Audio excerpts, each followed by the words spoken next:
Un caluroso saludo a todos y continuando con la serie de videos explicativos acerca de las fiestas, como ya lo había dicho en varias ocasiones, la idea es entender la fiesta de una forma más profunda, su filosofía, su mensaje, para que realmente la festejemos dándole el sentido real con su esencia. Para eso vamos a grabar este video y quiero darles este mensaje. Y en esta ocasión vamos a hablar de una fiesta muy, pero muy importante que es Hag HaShavuot. Así lo llama la Torá, la fiesta de las semanas. Vamos a entender qué significa la fiesta de las semanas y qué festejamos. El video anterior hablamos de la festividad de Pesaj, que todos conocemos. Pesaj es más popular. Lamentablemente, Shavuot no tuvo la misma suerte o popularidad que Pesaj, o que incluso Purim, o que Rosh Hashanah, como que se conoce un poquito menos o se festeja menos, pero no por eso es menos importante. De hecho, es la base de nuestra identidad, de la identidad del pueblo de Israel, nuestra, ¿cómo llamarla? Constitución se establece justamente en Hag HaShavuot, que es el aniversario de la entrega de la Torá de Dios al pueblo de Israel, o más bien de ese compromiso, de ese pacto. Este año estamos contando 3.333 años de la entrega de la Torá, de ese evento impresionante que sucedió en el monte de Sinai, un evento que revolucionó el mundo. Podemos decir que existe antes de y después de, en toda la humanidad, no nada más en el pueblo de Israel. Antes de la entrega de la Torá no existía esa visión, ese concepto de valores, leyes, límites. Predominaba en el mundo la barbarie, por decirlo así. Era la ley del más fuerte, no habían derechos humanos y todos esos respetos, que hoy los vemos normal en la civilización. Pero si investigamos el origen de todas esas leyes civiles, de todas esas leyes de respeto, de amar al prójimo como a ti mismo, la tolerancia, incluso lo que hoy en día conocemos como movimientos modernos, actuales, que surgen en el último siglo, Greenpeace, de proteger el medio ambiente, o protección de los animales, que decimos, bueno, hoy se entendió, la civilización entendió que eso es importante. No es cierto. Todo eso fue cuando se entregó la Torá al pueblo de Israel. Ahí en esos preceptos está indicado proteger el medio ambiente, no destruir un árbol frutal, cuidarse de los sentimientos, de no hacer sufrir a un animal. Y hay muchos preceptos relacionados con eso. Hay un precepto que indica que no se puede arar la tierra con un buey y un burro juntos. ¿Por qué? Porque uno de ellos tiene más fuerza y el otro se va a tener que esforzar más, entonces va a sufrir. Uno de ellos, el buey es rumiante, el burro no. Entonces el burro va a ver al buey que está regresando la comida, se le va a antojar y va a sufrir. Miren hasta qué detalles, cosas que en el mundo no se concebían, esa sutileza o esa percepción, ese respeto. Entonces realmente fue un evento que revolucionó los valores en la humanidad. Y si ven, los libros de leyes o las leyes universales comienzan, el primer código penal y de leyes que existió en la historia fue justamente la Torá, o como se lo conoce, el Antiguo Testamento, los 5 libros de Moisés, o el Pentateuco, o la Biblia, que es donde fue establecido, y después surgieron ya muchos más en el mundo, ya se conoció ese concepto. Pero ese suceso, como dije, fue un suceso único en toda la historia y viene a complementar a la fiesta de Pesaj, que tanto ya hablamos de ella, ya expliqué toda la filosofía de Pesaj. Uno de los conceptos que se transmitieron en la salida de Egipto, en Pesaj, fue el arraigar la fe en el pueblo de Israel.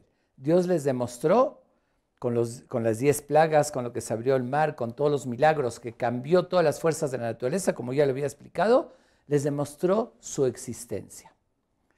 Pero eso no fue suficiente, porque esa demostración, aunque fue contundente, fue absoluta, era indiscutible. Ahí los brujos de Paró trataban de cambiar o de hacer algo, de imitar y no lo lograban igual, pero de todos modos estaba basada en milagros, en cambiar las fuerzas de la naturaleza. Podría llegar en la historia alguien con poder especial o brujos y demás, o algún profeta falso que llegue a hacer también milagros y cambiar también alguna fuerza de la naturaleza, llegar a decir que Dios cambió el mensaje o que le crean a él. Otra cosa, para evitar eso viene la segunda fase, porque todos sabemos perfectamente que no es lo mismo creer que saber. Yo creo muchas cosas, cosas que suceden, situaciones. Un ejemplo, tengo hermanos en Estados Unidos y creo ahorita que están allá, sé que están allá, pero del que está frente a mí, no creo que está frente a mí, sé que está, lo estoy viendo. Es diferente creer que algo que estoy viendo con mis ojos y saber. En la festividad de Shavuot, que fue cuando hubo esa revelación impresionante de Dios al pueblo, ahí Dios se les reveló. Directamente vieron, oyeron las palabras de Dios. Fue un impacto que no tiene paralelo en toda la historia de la humanidad. Vamos a imaginemos un poquito esa escena, como lo describe, tal como lo describe la Torá y como millones de personas lo presenciaron. Ok, fue hace más de 3.300 años, pero lo transmitieron generación tras generación, como ya lo expliqué en la fiesta de Pesaj, que por eso lo creemos, porque fue un testimonio vivo. Pero en esa ocasión fue un impacto, algo indescriptible. No lo podemos hoy, yo con palabras no puedo describir ni imaginar ese suceso, tal como lo describe la Torá. Dios, en primer lugar, el pueblo de Israel le pide a Moshe. Creían en él, vieron que lo que les prometió, que los iba a sacar de Egipto, vieron que se abrió el mar y todo, pero ellos pidieron, queremos directamente oír de Dios. Y también que Dios demuestre que él mandó a Moshe, aunque ya lo vieron con hechos, pero no es lo mismo creer que Moshe fue el enviado de Dios y por su conducto, que cuando Dios se los está diciendo. Moshe hace esa petición y le responde, sí, les voy a enseñar, que vean, que me oigan, que se preparen 3 días. 3 días tenían que prepararse emocionalmente para un evento de esa magnitud, que jamás en la historia sucedió, de que oigan un pueblo entero directamente a Dios, que se les presente y que lo oigan en primera persona. 3 días concientizando, y así lo describe la Torá.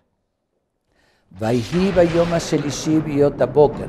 Al tercer día de esa preparación, en el amanecer, Vayhi kolot ubrakim, rayos y centellos, voces, ve'anan kabed alahar, una nube pesada se veía sobre el monte. Vayhi kol hashofar olech vehazek meod. Y de repente el sonido del shofar se empezó a oír, pero iba creciendo en fuerza. Se empezó a oír el sonido. El pueblo de Israel, Vayeherad kol ha'am asher bamachane, se estremeció todo el pueblo. De repente, de ver todos esos sonidos, rayos, fuego sobre el monte de Sinai, de repente, cuando llegó ese punto culminante, que el pueblo de Israel estaba impactado, de repente oyen directamente la voz de Dios desde el fuego, desde esos rayos. Y ahí pasó un milagro, que esa voz que oyeron, la vieron también. No podemos entender qué significa. Así dice textualmente la Torah, Bejol ha'am roim et hakolot. Todo el pueblo vieron las palabras. Dice, se oía y se veía. no lo vamos a entender porque no conocemos ese concepto ni lo experimentamos jamás. Y de repente oyeron, Anoji Hashem Elokeja, Asher hotzeti me'eretz Misraim. Yo soy vuestro Dios que los saqué de Egipto. Se presenta a Dios directamente. Lo oyen en primera persona. Lo oye Eleja, Elohim Aharim, no tendrán otros dioses. Según muchas opiniones, fueron los 2 primeros mandamientos que oyeron directamente de Dios y el pueblo de Israel no lo pudieron soportar. Sentían que su alma se desprendía. Ese impacto, esa escena tan fuerte, no podían, sentían que se estaban muriendo.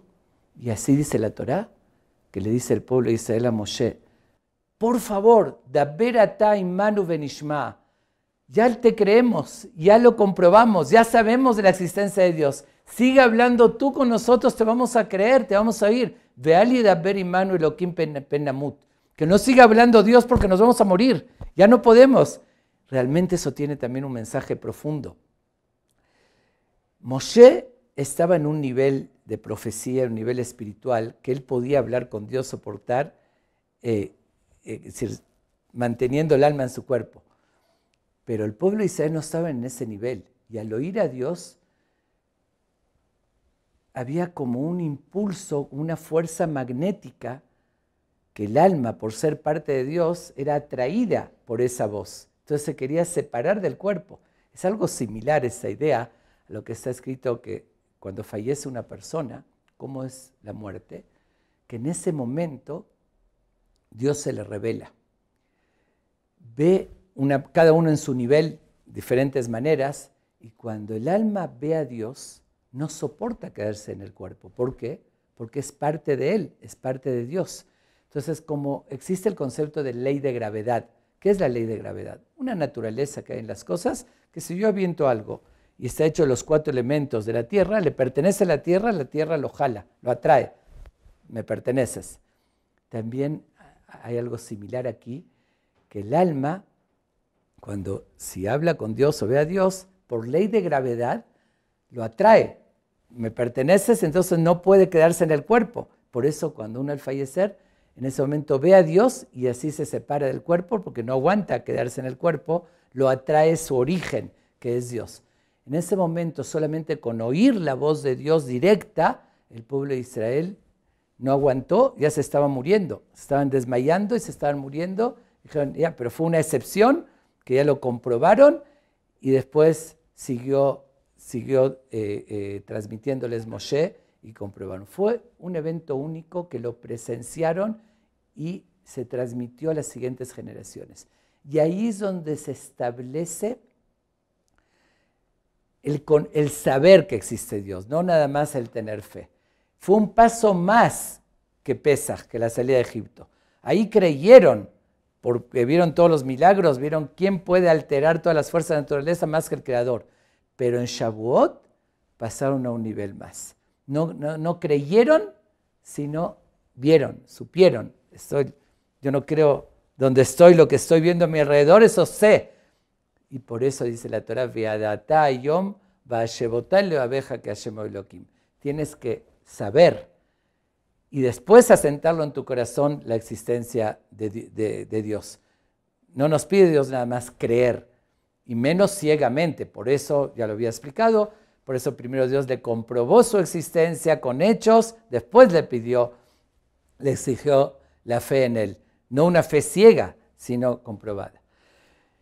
Y aquí hay algún detalle muy interesante que lo explica el Maimónides en ese mismo texto donde se describe todo ese suceso impactante de esa revelación divina.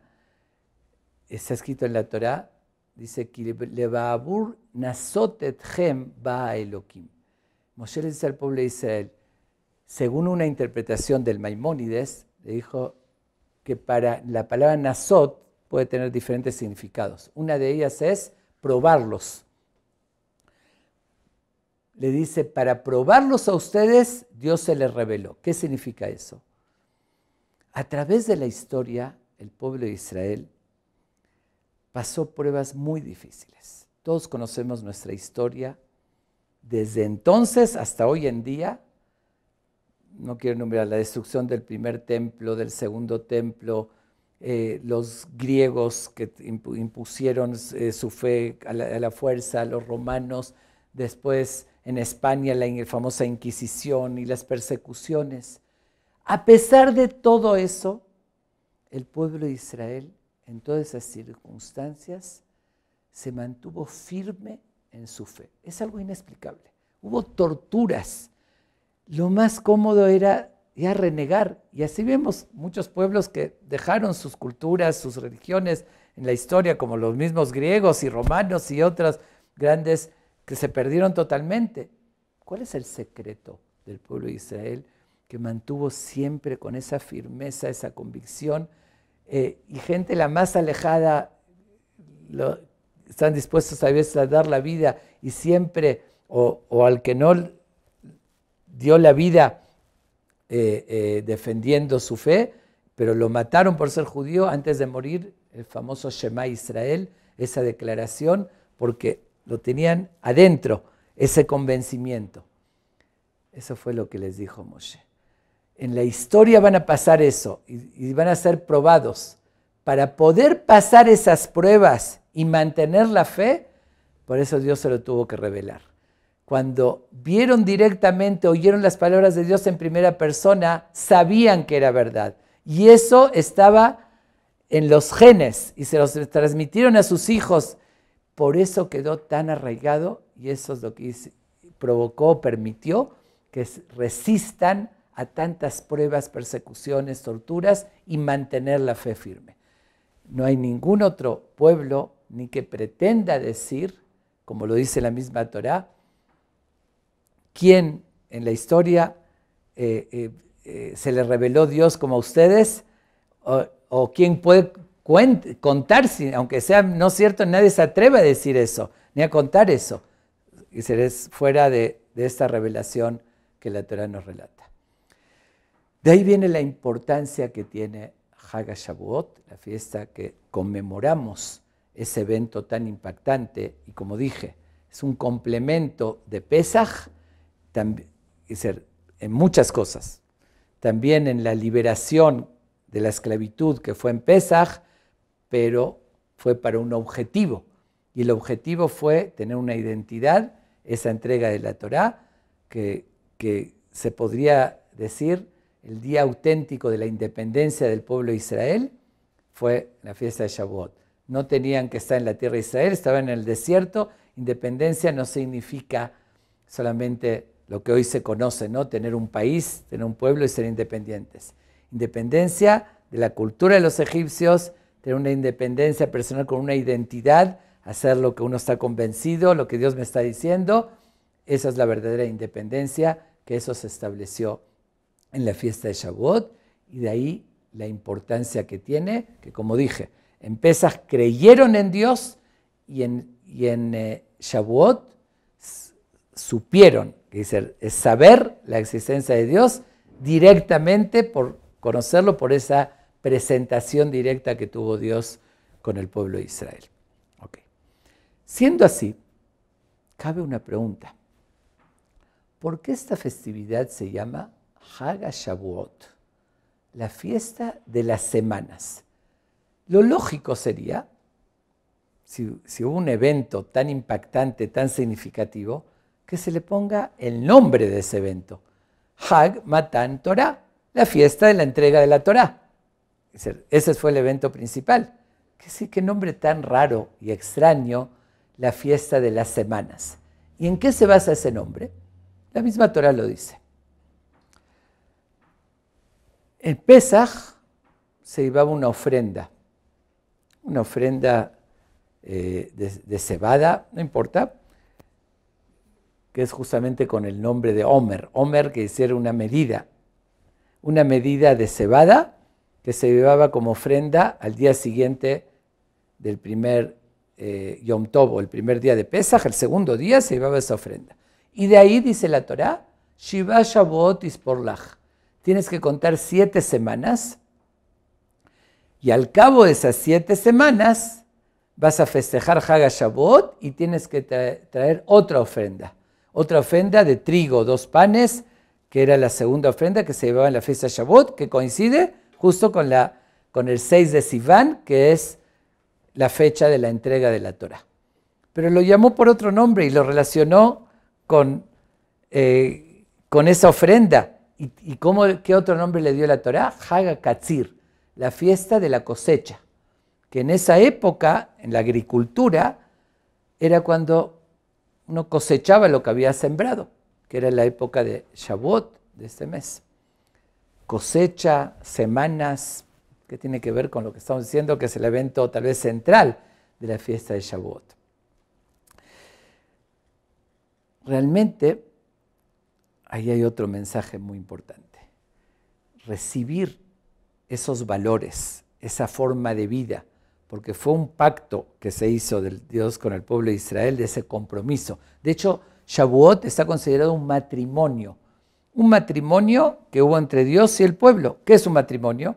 Un compromiso de fidelidad, de vivir juntos y de ser fiel uno al otro. Así fue. Se casó Dios con el pueblo de Israel, el contrato matrimonial fue la Torá, los preceptos, las indicaciones, y hay fidelidad mutua del pueblo de Israel con Dios. Pero para un matrimonio, antes de un matrimonio, hay un noviazgo, hay un compromiso, hay prepararse para casarse.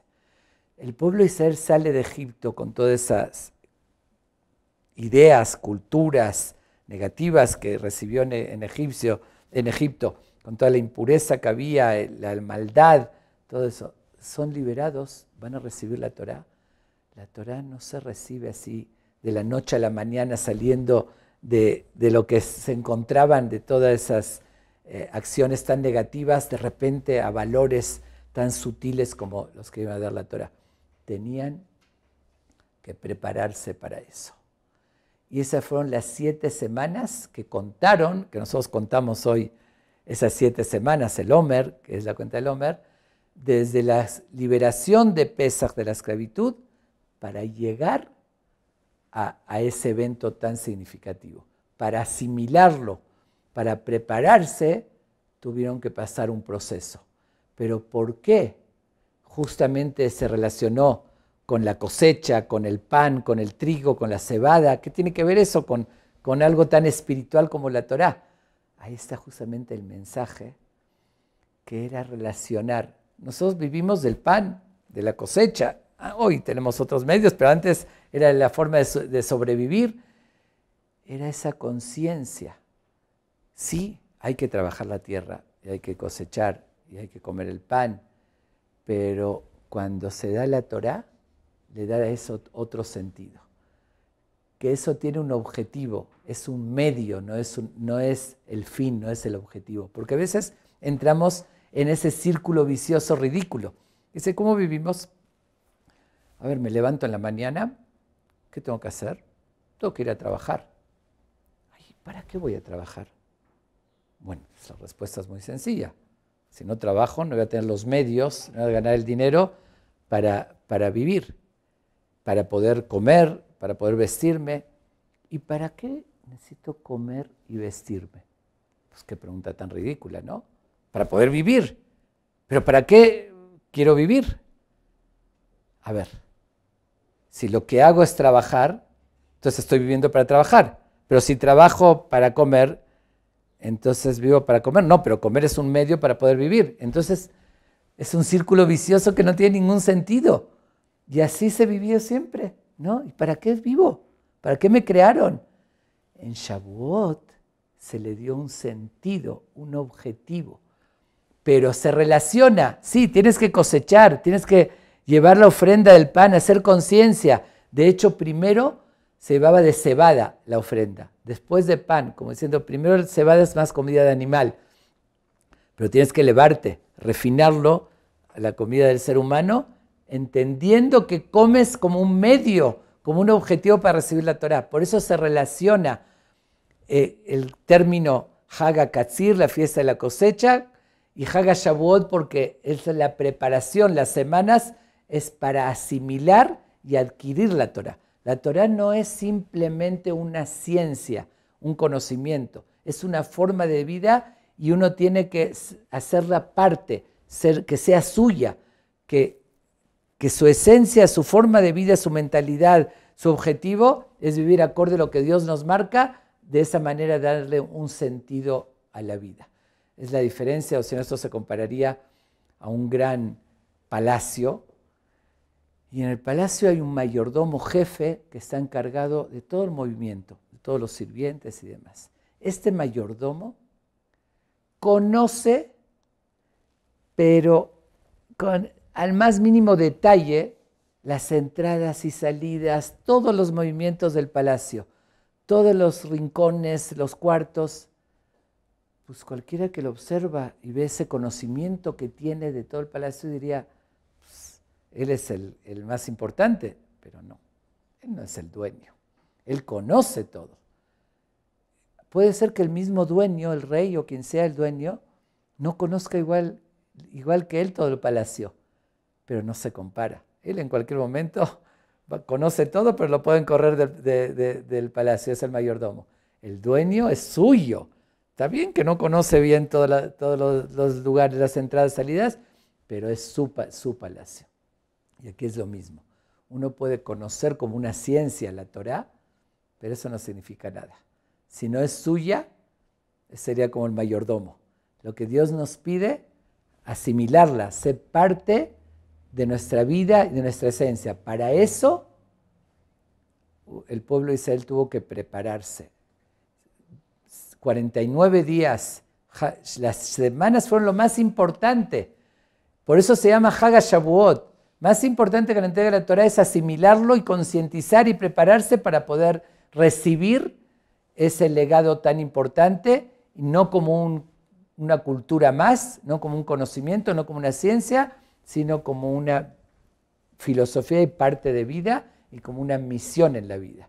Desde esa fecha de Hag Shavuot, cuando se entregó la Torá, nos convertimos en embajadores y agentes de Dios para cumplir su misión. Cuando uno tiene un embajador que manda a otro país, está representando al país, o un agente del gobierno está cumpliendo la misión que le encargó el gobierno. Nosotros en este momento aceptamos la misión que Dios nos da en este mundo. Cuando el pueblo de Israel dijo Naaseh Benishma, ese compromiso a llevar a cabo y vivir acorde a esos principios, nos convertimos en agentes de Dios y embajadores para cumplir esa misión y transmitirla. Y como acabo de explicar, por la importancia que tuvieron esos días de preparación hacia la entrega de la Torá, de la conciencia para asimilarla, por esa razón contamos el Omer de forma progresiva y no regresiva. Lo lógico es, si el pueblo de Israel estaba contando cuántos días faltaban para ese evento, que como lo comparan los sabios como una novia que está muy enamorada y establecieron la fecha de bodas, y está contando los días, ¿cuántos faltan para la fecha de bodas? ¿Cómo contaría? Faltan 30 días. Al día siguiente ya faltan 29, ya se está acercando.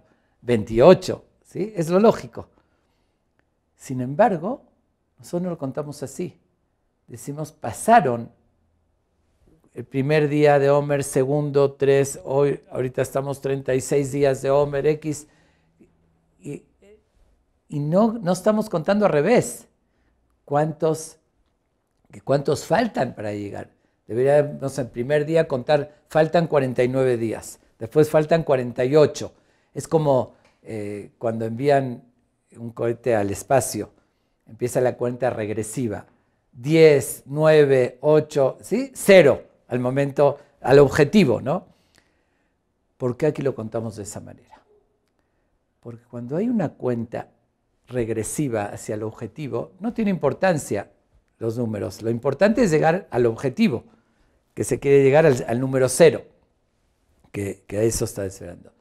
Pero cuando tiene importancia también los días, cada día es relevante porque se están preparando y adquirieron algo más, se alejaron cuando salieron de Egipto, de la impureza, de la mala influencia, y cada día fueron superándose. Entonces estamos contando 1 día, 2 días, 3 días, porque esos días cuentan, no es nada más para llegar al objetivo. Después, además, se llega al día de la entrega de la Torá, pero todos esos días fueron acumulables. Por eso es progresivo, porque cada día tuvo importancia. Por eso lo repito, por eso se llamó Hag HaShavuot, la fiesta de las semanas, porque llega a tener mucha relevancia esas semanas que se prepararon para llegar a ese día tan especial, y así lo pudieron aceptar y asimilar el día. Pero como dije, que también se llamó Hag HaKatzir, de la cosecha, ¿por qué? Porque también existen las necesidades físicas, el pan y demás, tiene un objetivo, pero la Torah no está contra las necesidades físicas. Para cumplir el objetivo de hacer la voluntad de Dios, seguir los preceptos de la Torah, no es como algunas culturas o religiones que te dicen, aléjate del cuerpo de lo mundano. Aquí no. Aquí con el cuerpo sirve a Dios, con el pan, con el trabajo. Es decir, por eso justamente hay una idea en el Talmud acerca de Hag HaShavuot, cuando se habla de cómo festejar nuestras festividades. Pesach, Shavuot, Sukkot. Algunos opinan que las fiestas es para dedicar a lo espiritual. Otros opinan no, hay que comer, beber, dedicar al cuerpo. Y discuten. Y se menciona una idea curiosa en el Talmud. Y dice, Kulean mamodim beatzeret de bainan gam lachem. ¿Qué significa? Todos están de acuerdo que en la fiesta de Shavuot también hay que dedicarle al cuerpo, hay que comer y beber. Y uno diría lo contrario. Pesaj, que hablamos de la liberación, de la esclavitud, sí, hay que festejar, comiendo y bebiendo. Pero Shavuot es una fiesta espiritual, que hablamos de la entrega de la Torá. Entonces ahí cabería decir, no, dedícale al espíritu. Porque aquí todos están de acuerdo que hay que dedicarle al cuerpo. Porque el mensaje justamente que nos deja la Torá y esa revelación es que Dios quiere el equilibrio. No quiere que reprimas tu cuerpo, no quiere que te alejes de la comida, que sufras, que ayunes, para servirlo. No, come, bebe, disfruta de la vida de la forma correcta, el cómo, cuándo y dónde, con la medida correcta. Por eso se llama la fiesta de la cosecha, tienes que cosechar y también recibe la Torá, cumple los preceptos de la Torá. Esa combinación con el pan, con la cosecha, con el cuerpo, tienes que hacer lo correcto, no reprimiéndolo, no alejándote de él, sino al contrario, manteniendo ese equilibrio. Eso es por una parte. Justamente tenemos también una costumbre en la fiesta de Shavuot, que no hay muchos simbolismos, como en Pesach que tenemos la matzá, en Rosh Hashanah el shofar, en Sukkot la cabaña, el azúcar. Justamente esta fiesta no tenemos simbolismos. Se acostumbra a desvelarse en la noche, estudiando toda la noche, es como una forma también de prepararse para recibir la Torah. Hay una opinión que cuando Dios en la madrugada se reveló, el pueblo de Israel estaba dormido y lo despertaron para recibir la Torah y como cometió un error, fue una falta de respeto. Tenían que estar despiertos esperando la madrugada que se revele Dios. Entonces, como de alguna manera es una costumbre, ¿no? Como corrigiendo eso, nosotros nos desvelamos toda la noche. Pero esos son detalles, no es lo que en sí, lo que simboliza Shavuot. Y hay una costumbre que no es de la esencia de Shavuot, no es un detalle que hay una costumbre de comer comidas de leche en la fiesta de Shavuot. Es simbólica nada más. Y hay varias razones y explicaciones por qué esa costumbre.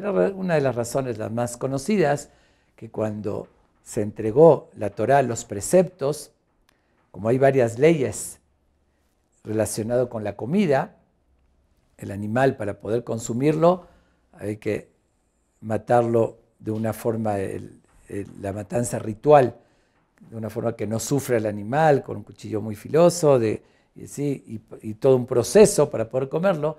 Entonces, cuando ya supieron todas esas leyes, inmediatamente no podían comer carne porque tenían que pasar todo ese proceso. Entonces, hay alguna opinión que dice que ahí comían comidas de leche, por eso recordamos eso. Eso es, como dije, es un detalle según una opinión, es simbólico. Y hay otras también razones. Hay una frase que está escrita en el Tanaj que dice, Devash vejalab tahad leshonech.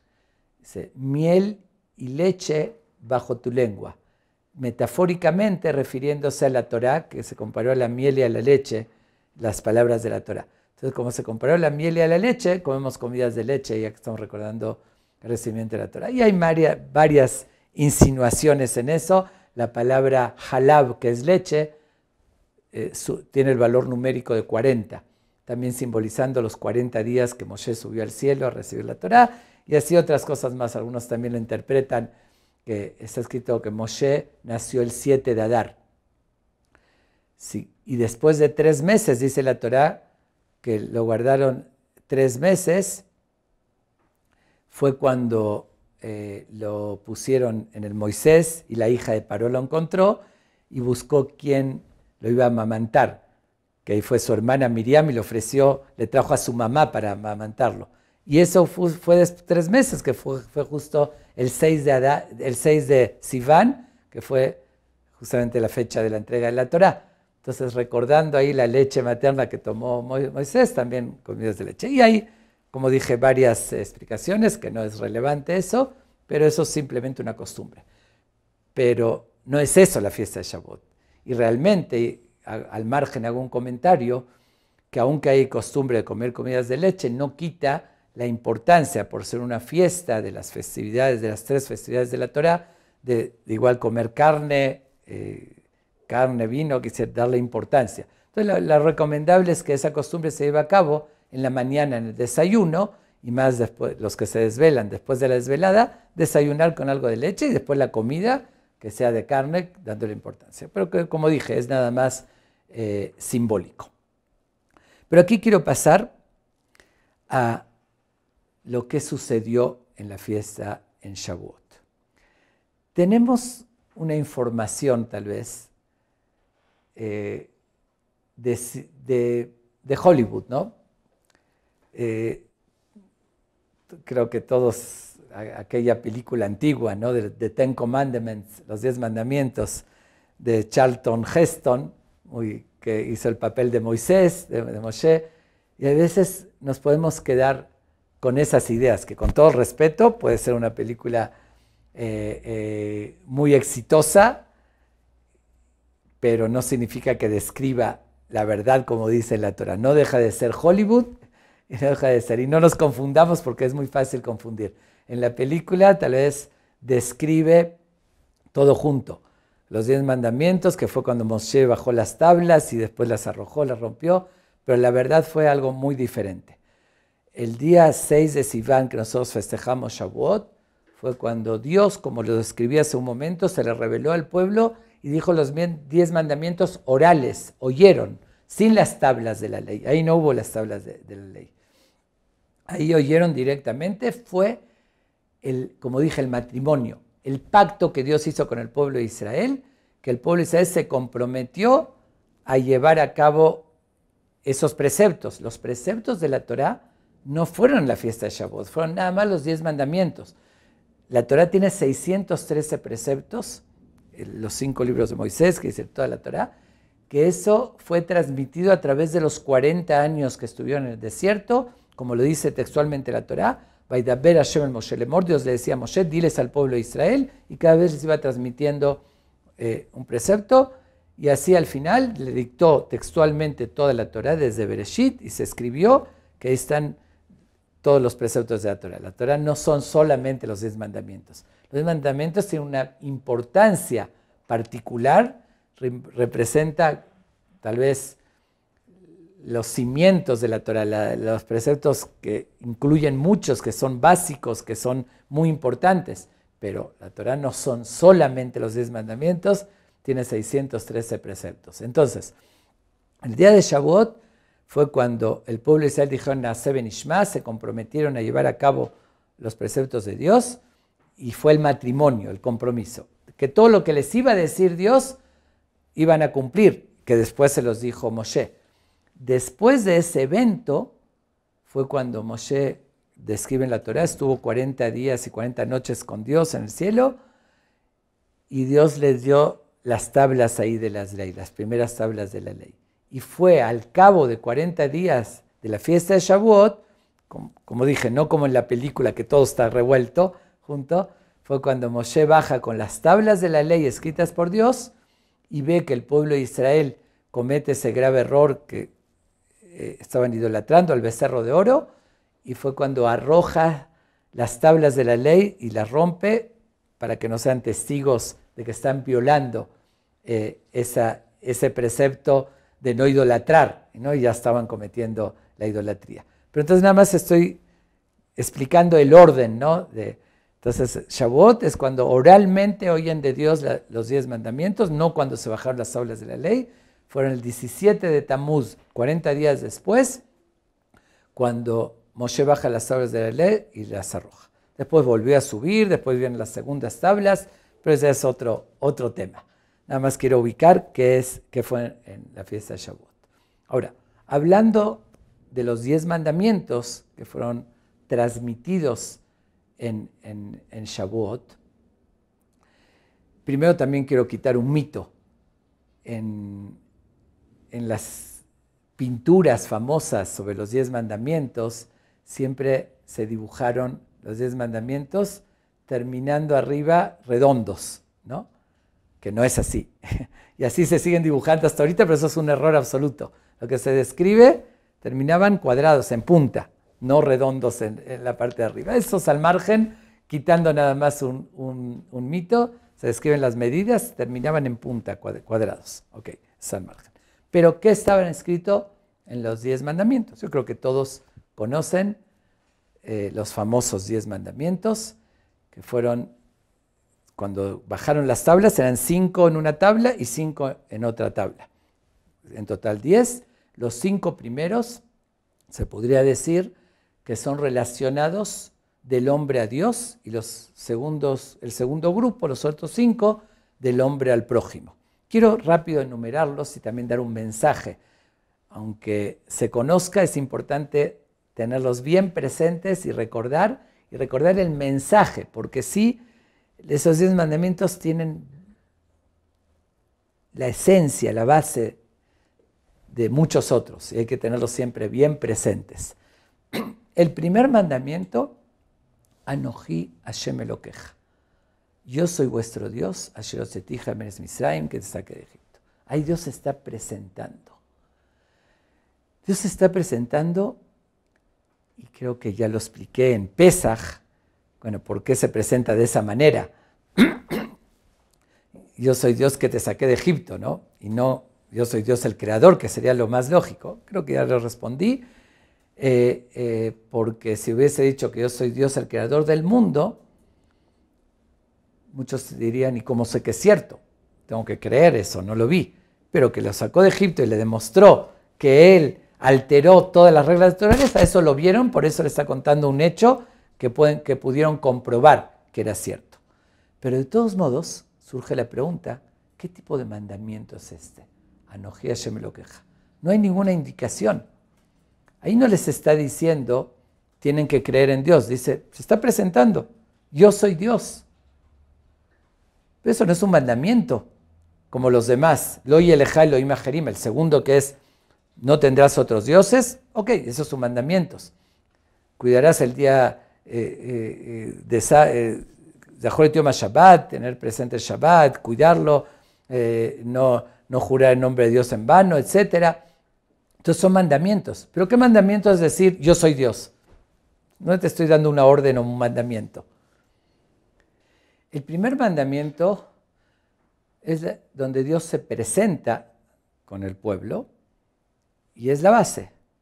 Es la primera ocasión que lo oyen directamente, entonces no solamente crean en mí, como ya dije, yo soy. Aquí me están oyendo y es directamente, ya van a saber de mi existencia. Es decir, todo lo que oyeron, lo que Moshe dijo en mi nombre, ya no es ahorita en mi nombre. Anoji Hashem Elokeja. Yo soy. El que querían saber quién era Dios, aquí estoy. Entonces, ese mandamiento incluye la base de la fe, como dije, del conocimiento, de saber de la existencia de Dios. Que sin eso no cabe todo lo demás, por eso es el primero. Para construir sobre eso es primero, si no estoy seguro que hay un Dios, no cabe que Él me dé indicaciones, ni la Torá, ni el sentido de la vida, y etcétera, etcétera. Entonces ese es el primero. El segundo es Lo yeleja Elohim acherim.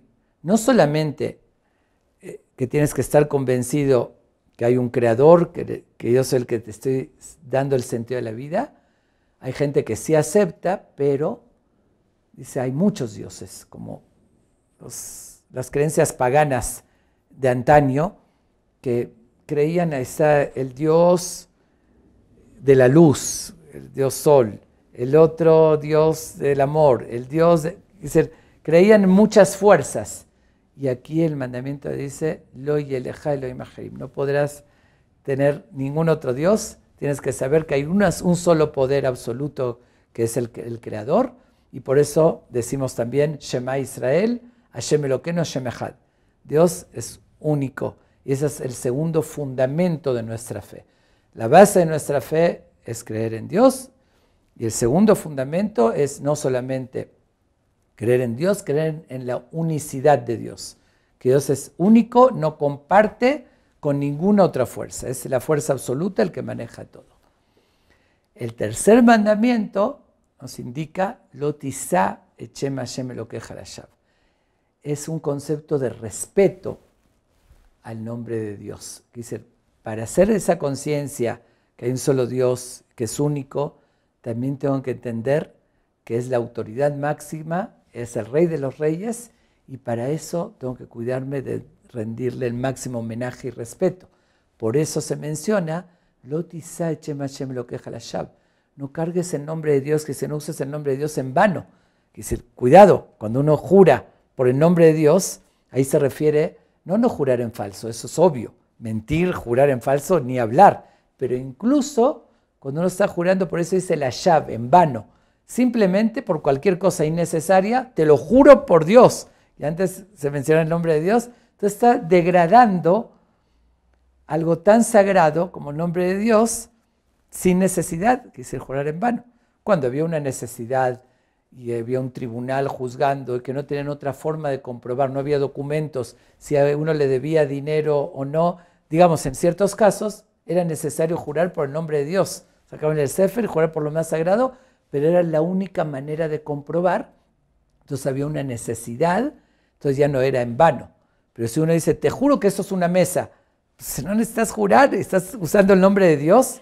Entonces, ese es el tercer mandamiento, de no jurar en nombre de Dios en vano. Que primero quiero explicarlos la base y después vamos a profundizar un poquito más. El cuarto mandamiento, ok, ya entiendo que hay un solo Dios.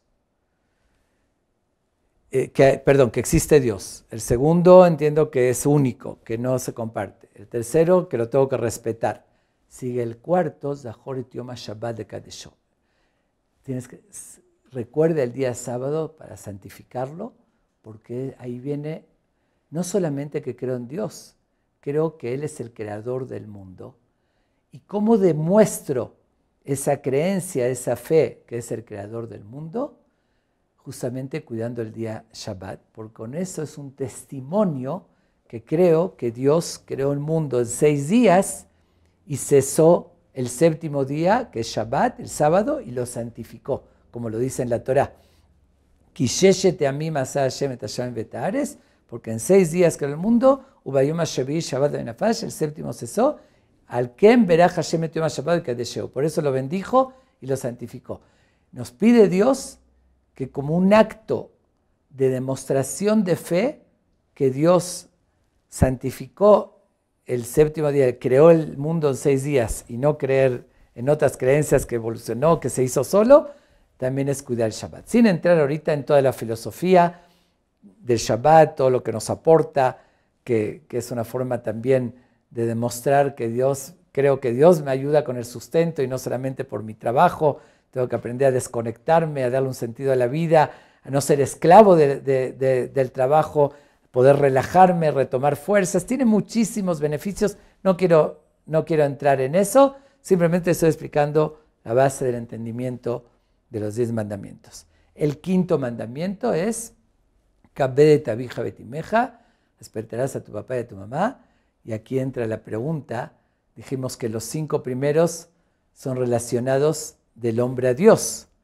Y sin embargo, en esos 5 están respeto a los padres, que respeto a los padres no es del hombre a Dios, es del hombre al prójimo, es interpersonal de los seres humanos. Y aquí hay también un mensaje muy significativo. La obligación de respeto a los padres, que es tan obvia, ¿no? Les debemos nuestras vidas, todo lo que tenemos a nuestros padres. Lo menos que tenemos que hacer es respetarlos, es la mínima obligación.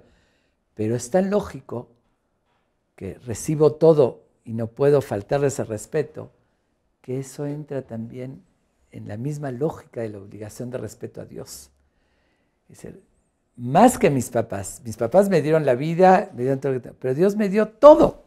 Es el creador del universo, el creador de la vida. De la misma manera que entiendo por lógica que tengo que respetar a mis papás que me dieron la vida, con más razón tengo que respetar a Dios. Entonces entra en el grupo del respeto a Dios, porque eso también mi papá es el que me dio todo. Esa es una de las explicaciones por qué entra en esos primeros mandamientos. Después tenemos el segundo grupo, los otros 5, que los digo rápido. El primero, el sexto, que será el primero del segundo grupo, lo tirzaj, no asesinarás. Y aquí aclaro, muchas veces se traduce no matarás. Es una traducción errónea, porque hay diferencia entre matar y asesinar.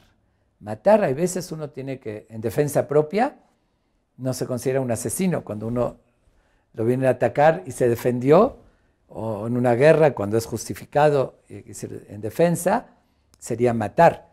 O cuando existió pena de muerte en el tribunal por una razón, con pruebas, cuando cabía, que eran muy pocas veces, no era asesinar, era matar. Asesinar es cometer el delito de asesinar a una persona, que se quitarle la vida, no en defensa propia, sino cuando se justifica, que sería matar. Entonces, la traducción correcta del sexto mandamiento es no asesinarás, lo tirzaj.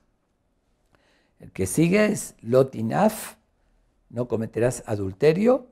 Adulterio se aplica en el concepto del mandamiento adulterio. Hay otras prohibiciones, pero como de los 10 mandamientos es cuando hay una relación de una mujer casada con otro hombre, aunque el hombre que sea soltero o casado, pero el adulterio se comete con una mujer casada, o también una relación familiar, aunque adulterio se refiere al engaño, a la relación de la mujer casada, pero también entran en la prohibición 2 hermanos o cosas similares, ¿no? Ok, eso es el séptimo mandatorio, adulterio. El que sigue es lo tignov, no robarás, pero no se refiere al simple hecho de robar, que eso está escrito en otro lugar, que dice robar dinero. Aquí habla de la forma más grave de robar, se refiere al secuestro, que es decir, quitarle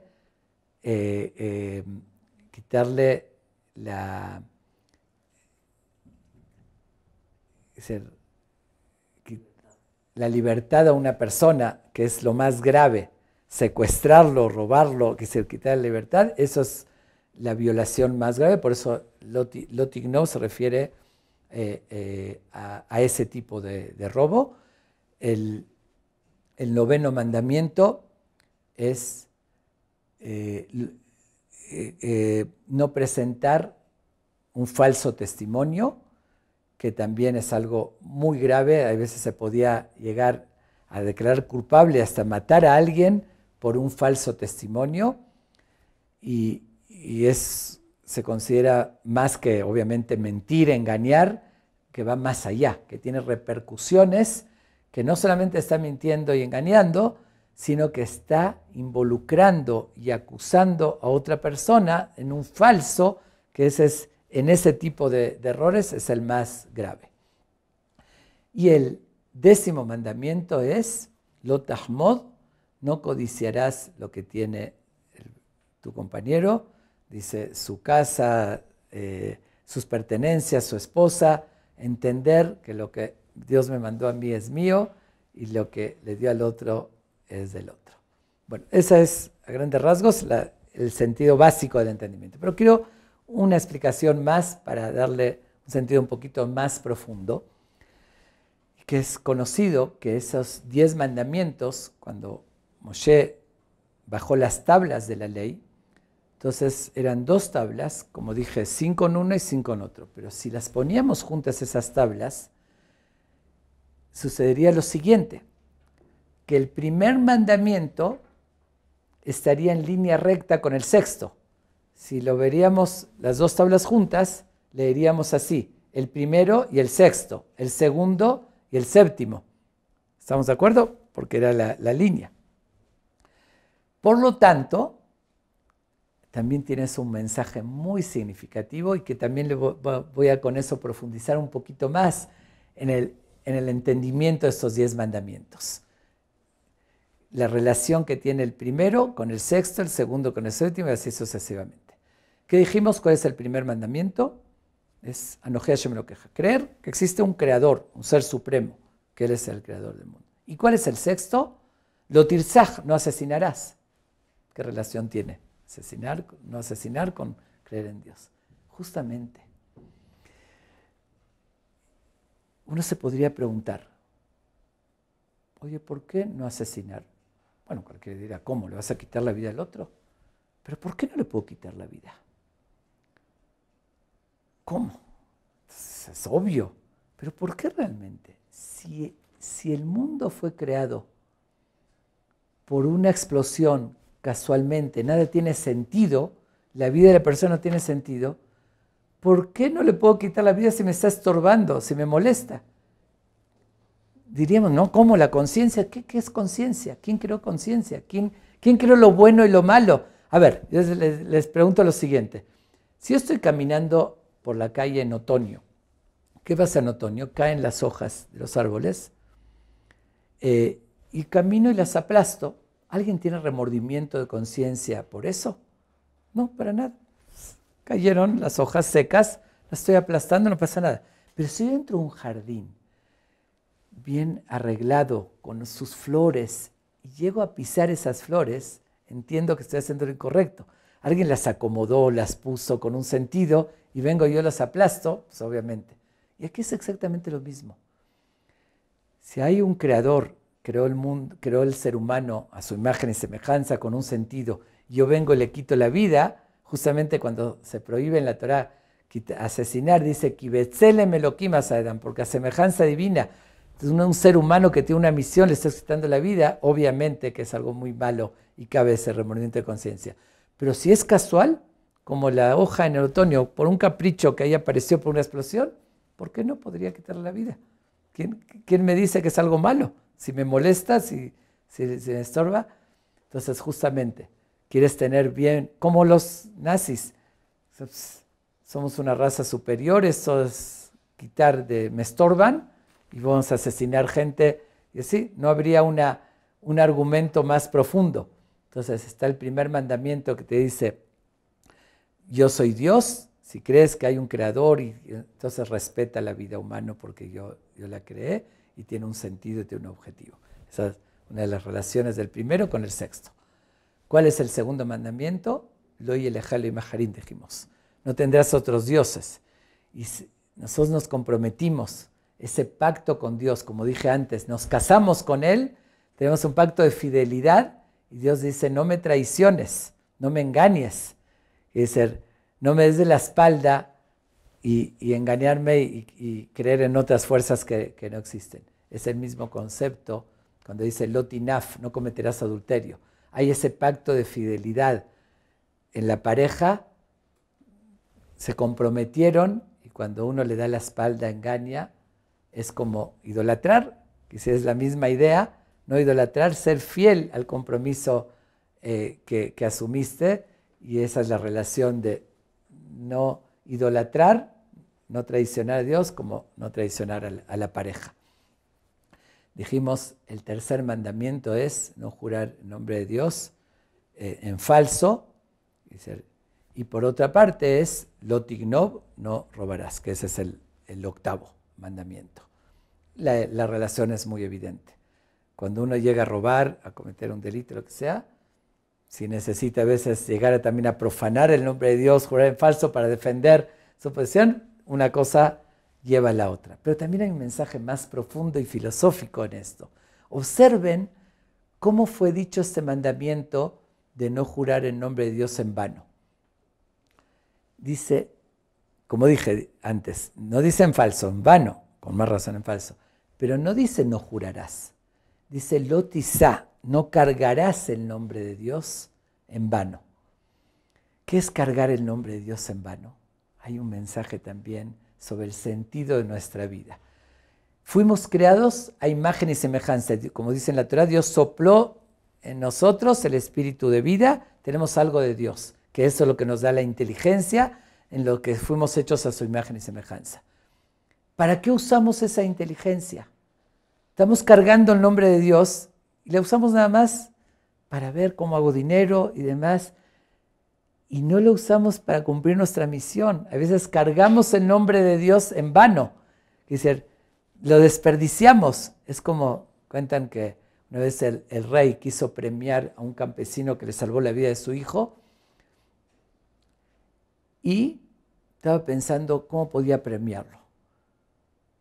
Dice, bueno, es un campesino pobre, tiene una familia numerosa, necesita algo de valor, dinero. Pero dijo, para honrarlo más, le da un brillante de 100 carat, así, muy, muy grande. Dice, con eso se convierte en multimillonario y le estoy dando algo muy valioso. Pero este campesino ignorante dice, ¿para qué sirve esto? No sabía lo que era un diamante. Y él lo único que hacía era beber y siempre tenía el problema cuando abría la botella de vino, no sabía con qué taparla. Entonces, ay, me viene súper este diamante, mira, justo con esto puedo tapar la botella. Obviamente cuando el rey se entera lo quería matar. Usar algo tan valioso para tapar la botella de vino, algo que podía hacerse multimillonario. Y a veces nosotros usamos el alma, la parte de Dios, nuestra inteligencia, nuestra superioridad sobre los demás seres, para ver cómo la astucia en el negocio nada más, y no lo usamos para superarnos, para cumplir nuestra misión. Entonces nos dice Dios, Lo tisache Mashem lo quejan a Shab. No cargues el nombre de Dios en vano. Es decir, darle de verdad su sentido. Obviamente que es una metáfora, es filosóficamente. Y frente a eso, nos dice, no robarás. Te lo di para una razón, no lo utilices para otra. Okay, eso es secundario. Okay. Llegamos al cuarto mandamiento, que es cuidar el nombre de Dios, respetar el día de Shabbat, que como dije es un testimonio de la creación. Y frente a eso, ¿cuál es el noveno? ¿Qué dice? No atestiguarás en falso. Justamente nos está diciendo, cuida el Shabbat y da el testimonio verdadero que Dios creó el mundo en 6 días y cesó en el 7º día. Y frente a eso, no atestigues en falso. Es muy evidente la relación. Llegamos al quinto mandamiento, que es respetarás a tus padres. Y el 10º, que es no codiciarás lo que tiene el otro. Aparentemente no hay ninguna relación, pero sin embargo tiene también un mensaje muy significativo. Vamos a analizar el 10º mandamiento primero, que dice no codiciarás lo que tiene el otro, ¿no? Su casa, su coche, su esposa. ¿Qué significa? ¿Cómo se cumple ese mandamiento? Tenemos sentimientos naturales. Si uno ve algo bonito que tiene el otro, de forma instintiva, natural, es inevitable. Somos seres humanos, nos gusta, ¿por cómo no vamos a codiciar? ¿O cómo podemos controlar nuestros sentimientos de no codiciar? Es de forma natural que llegamos a codiciar. Tiene que dar claro, no se refiere a eso el mandamiento. ¿Ok? Un sentimiento, ay, que me gustaría tenerlo, eso es natural y eso no se puede controlar. El mandamiento es, no vayas más allá. ¿Ok? Te gusta, qué bueno, pero tienes que entender que lo que Dios te mandó a ti, lo que tú tienes es lo tuyo y lo que tiene el otro es el otro. Pero ¿cómo puedo entender eso? Justamente con el quinto mandamiento, que tienes que respetar a tus padres. Muchas veces no me gusta el papá o la mamá que tengo. Hay veces uno dice, bueno, mira mi amigo, qué cariño, cómo se llevan con su mamá y la mía no me trata igual. pero tú entiendes igual que tu mamá es tu mamá y tu papá es tu papá y no hay forma que se te ocurra decir voy a cambiarlo. Digo, ¿te gusta o no? Eso es.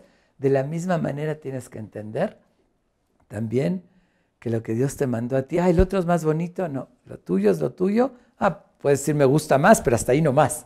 Porque realmente cómo se viola el mandamiento de no codiciar cuando uno quiere obtener lo que tiene el otro. Si se lo quiere quitar, incluso comprándolo, insistiendo que si quiero tenerlo, quiero quitárselo, ahí se está violando el mandamiento de no codiciar. Y eso lo podemos entender entendiendo también el mandamiento de respetar a mis padres. Los tengo que respetar, no importa cómo son o las condiciones. Ellos me trajeron al mundo, les debo la vida y son mis papás y eso no hay cambio y todos lo entendemos. Bueno, eso es para entender un poquito más el sentido de los 10 mandamientos de relación, que eso fue lo que se transmitió en Shavuot.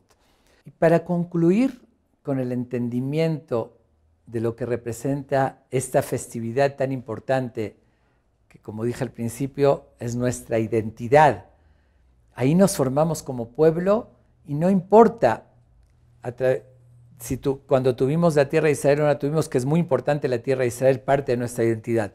Pero cuando estuvimos 2000 años en la diáspora, ¿qué fue lo que nos mantuvo? Justamente la identidad de la Torá. Eso es lo que nos formó como pueblo y que en todas las situaciones, como mencioné, la mantuvimos, esa conexión con nuestros principios, con nuestros valores, con la identidad. Pero, ¿cómo fue ese compromiso de aceptarla? Fue el famoso dicho o respuesta del pueblo de Israel cuando declararon y dijeron Kol asher diber Hashem naaseh venishma. Todo lo que nos diga Dios, naaseh venishma. Los llevaremos a cabo y nishma quiere decir vamos a oírlo, vamos a entenderlo. Y la pregunta surge que tanto se destacó el valor del pueblo de Israel que antepusieron naaseh venishma. Antepusieron el compromiso a cumplir, a llevarlo a cabo antes de entenderlo. Todos estamos acostumbrados y en todo decir, bueno, primero, a ver, lo oigo, si me parece, si estoy de acuerdo, si se me hace lógico, lo acepto. Si no se me hace lógico o si no lo asimilo, no lo acepto. Esa es la forma natural del ser humano de razonar y de reaccionar. Entonces, vamos a entender un poquito si el pueblo de Israel fue irracional al expresar y al declarar ese compromiso incondicional de decir naaseh venishma. Vamos a llevarlo a cabo, a cumplir y después vamos a tratar de entender, como decir, no está condicionado a si lo entiendo o no. Diríamos que tontos, ¿no? ¿Cómo declaran, cómo se comprometen algo así si no saben si lo van a aceptar, no saben si lo pueden asimilar, no saben si están dispuestos o si tienen la fortaleza o si pueden llevarlo a cabo esos preceptos? ¿Cómo incondicionalmente firman el contrato sin leer el contrato antes? Es algo totalmente ilógico. ¿Ok? Eso aparenta ser, pero vamos a ver el sentido real de ese compromiso, cómo fue muy lógica la respuesta del pueblo de Israel. Sin embargo, la actitud y esa respuesta del pueblo de Israel tenía muchísimo sentido. Al contrario, si no lo hubiesen hecho de esa manera, se estaría totalmente fuera de lugar. Y voy a explicar por qué. Es muy sencillo. Si yo voy a un doctor, digamos que, Dios no lo quiera, tengo una infección muy avanzada, el doctor analiza, me hace unos estudios y me receta un tratamiento con antibióticos. Durante 10 días tengo que tomar, 1000 miligramos de penicilina al día. Yo soy una persona muy inquieta, que todo quiero entender, me cuestiono todo. Entonces me pongo a pensar, oye, tengo calentura, tengo muchos dolores. ¿Esta pastillita, esta cápsula, me va a curar? ¿Cómo funciona? ¿Cómo va a saber mi problema que tengo, detectar? No se me hace lógico. Entonces voy y le pregunto al doctor, me trata de explicar, no lo entiendo. Digo, no, momento. Yo primero me voy a inscribir en la Facultad de Medicina, voy a seguir la carrera de Medicina. Cuando acabe de estudiar y de entender cómo funciona el antibiótico y cómo me va a curar, después de eso, cuando lo entienda, voy a tomar la medicina. ¿Cómo va a reaccionar el doctor? Ya en vez de recetarme antibiótico, creo que levanta el teléfono al manicomio y dicen, aquí tiene un paciente urgente, vengan por él, porque diría que estoy demente, ¿no? Todos actuamos de esa manera, más allá, si entendemos o no entendemos, para eso voy con el doctor, con el experto, y obviamente que antes de ir con él, voy a pedir recomendaciones, que sea un doctor con conocimiento, acertado, que ya curó a otros pacientes, y después de tener esa referencia, ya voy a confiar, y que lo entienda o que no lo entienda, sé que para eso es el doctor que es el que sabe. Igual lo voy a tomar, no lo voy a condicionar. Si así actuamos con un doctor, que él no creó el cuerpo humano, nada más lo estudió y él me está recetando, con más razón con el Creador, que es el que creó el mundo, el que creó el cuerpo humano. Que tengo que confiar en él cuando él me dice, esto es bueno para ti. Por eso primero fue, como expliqué, la salida de Egipto, que Dios alteró todas las reglas de la naturaleza, le demostró su existencia. Después se reveló directamente. Ya vieron que es el creador y el que existe.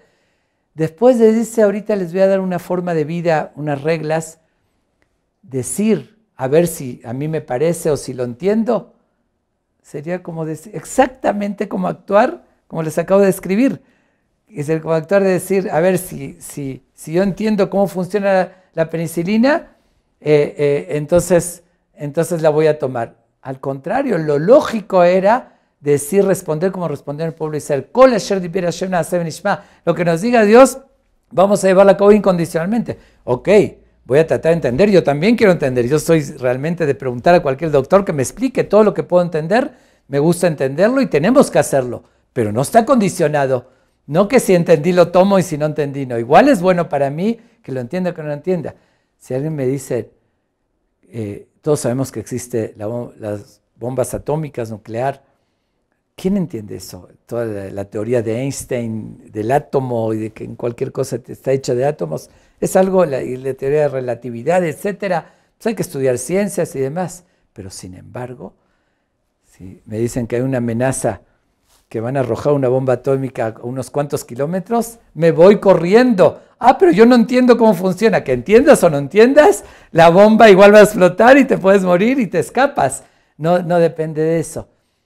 Y por otra parte, si me dicen que justamente un gran científico como Einstein, Oppenheimer o algo similar, descubrieron, digamos, que en el cerdo las células provocan cáncer, lo analizaron, investigaron, inmediatamente digo, no como algo que me puede causar cáncer, porque lo dijo el científico que lo investigó. Y si Dios me dice que esto no lo coma, porque no en la parte física, espiritualmente no es bueno, ¿por qué no tenerle esa confianza?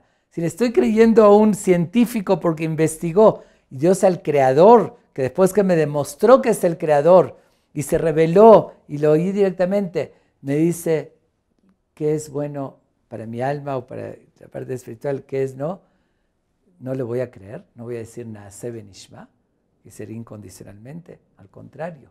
Si no hubiesen respondido al pueblo de Israel, diríamos, qué necios después que les demostró todo. Y como dije, lo único que necesito de un doctor es que se gane mi confianza, que sepa que es bueno, que es acertado, que sabe, pero después de eso ya le creo. Aquí también, primero les demostró y saben que Dios es el creador y Él sabe que es lo bueno para nosotros y después no cabe cuestionar. No es una fe ciega, eso es una fe racional. Esa respuesta tiene muchísima lógica. Pero hay un detalle más. Dice en el pasuk, tienes que saber primero que Dios existe, como dijimos, por eso se le reveló, pero después no es suficiente con saber. Tienes que asentarlo en tu corazón, tienes que sentirlo. El segundo paso es practicarlo y lograr que entre en tu sentimiento. Por eso tenemos tradiciones, prácticas, porque el saber solamente no es suficiente para actuar. A veces uno sabe con convicción clara que el cigarro le puede hacer daño. Sin embargo, va a seguir fumando, o la droga, o cosas similares. A veces el saber, el impulso es más fuerte que el conocimiento.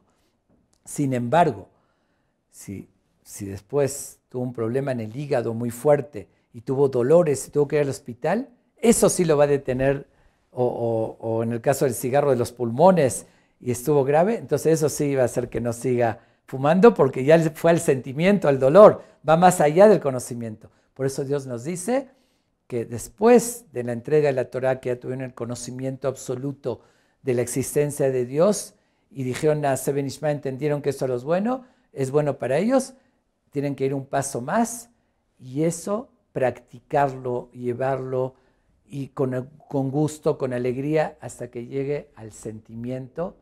Cuando uno se acostumbró a hacerlo, cuando uno lo vivió de forma vivencial, con alegría, lo va a sentir, entonces ahí sí lo va a asimilar y lo va a llevar a cabo.